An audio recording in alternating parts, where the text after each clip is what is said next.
আমার আগের ভিডিওতে ভেজ পোলাওয়ের সাথে মুরগির মাংসের একটি পদ সার্ভ করে দেখিয়েছিলাম। আজকের ভিডিওতে সেই রেসিপিটাই নিয়ে এসেছি। হ্যালো সবাই, আসসালামু আলাইকুম। শাহনাজ কুকিং ইউনিভার্সের আজকের ভিডিওতে আপনাদের স্বাগতম। আমার আজকের রান্না গ্রিন চিকেন। এই রেসিপিতে সাধারণত পুদিনা পাতা, টক দই, দুধ, কাজু বাদাম ইত্যাদি ব্যবহার করা হয়। তবে আজকে ঘরে থাকা সাধারণ উপকরণ দিয়ে কিভাবে এই রান্নাটি করা যায় চলুন দেখে নেই।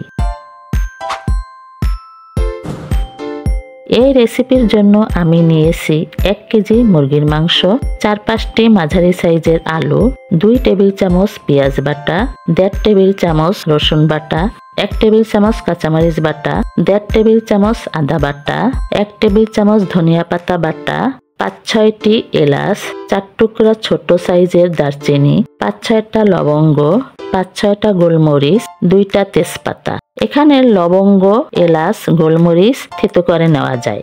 আরো নিয়েছি আধা কাপ পেঁয়াজ কুচি, 3-4 কোয়া রসুন কুচি, 1 চা চামচ হলুদের গুঁড়া, 1 চা চামচ মরিচের গুঁড়া, 2 চা চামচ ধনিয়ার গুঁড়া, স্বাদমতো লবণ এবং 3 টেবিল চামচ সরিষার তেল।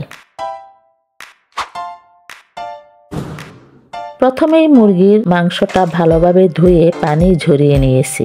এরপর এতে একে একে সবগুলো বাটা মশলা, গুঁড়া মশলা, তেজপাতা বাদে গোটা গরম মশলা আর 1 টেবিল চামচ সরিষার তেল দিয়ে ভালোভাবে মাখিয়ে ম্যারিনেট হতে রেখে দিয়েছি 30 মিনিট।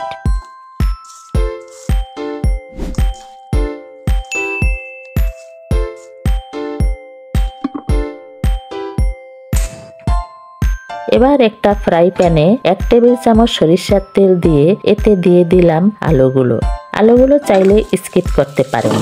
আচ্ছা, আপনারা হয়তো দেখে থাকবেন আমি আমার বেশিরভাগ রেসিপিতেই সরিষার তেল ব্যবহার করি, কারণ এটি একদিকে যেমন শরীরের রোগ প্রতিরোধ ক্ষমতা বাড়ায়, অন্যদিকে কোষগুলোকে নষ্ট হওয়া থেকেও বাঁচায়। আবার এটা যেমন কোলেস্টেরলকে নিয়ন্ত্রণে রাখে, তেমনি ব্যাকটেরিয়া ও ভাইরাসজনিত রোগের প্রতিরোধেও গুরুত্বপূর্ণ ভূমিকা রাখে। তো আলুগুলো ভালোভাবে উল্টে পাল্টে লালচে করে ভেজে উঠিয়ে রাখলাম।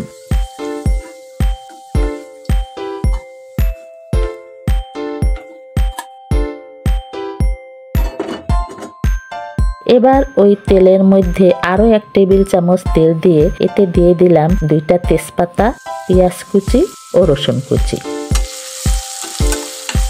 এগুলো বাদামি করে ভেজে নিয়ে এতে ম্যারিনেট করে রাখা মুরগির মাংসটা দিয়ে দিলাম।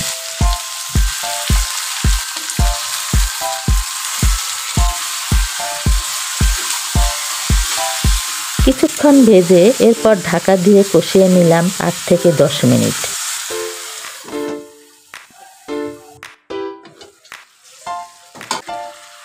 মাঝে মাঝে নেড়েচেড়ে দিতে হবে যেন তলায় লেগে না যায়।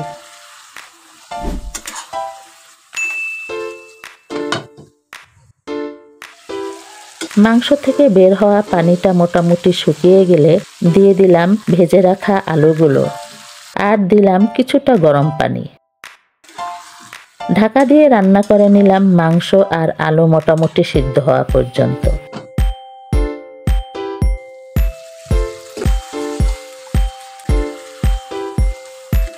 এবার গরম পানি দিয়ে আরো কিছুটা ঝোল দিয়ে দিলাম।